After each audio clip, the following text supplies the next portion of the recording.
Hey everyone, in this video I'm going to show you how to create a Google Meet that's open to all, so anyone with the link can join without needing approval. Click the New Meeting button at the top left of the Google Meet home screen, and from the drop-down menu that appears, select the Instant Meeting option to start your meeting room immediately.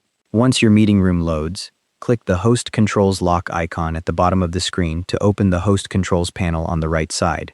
In the Host Controls panel, scroll down to the Meeting Access section, which shows who can join your meeting. Under Meeting Access, click the Open Radio button to allow anyone with the meeting link to join directly without knocking or requesting permission.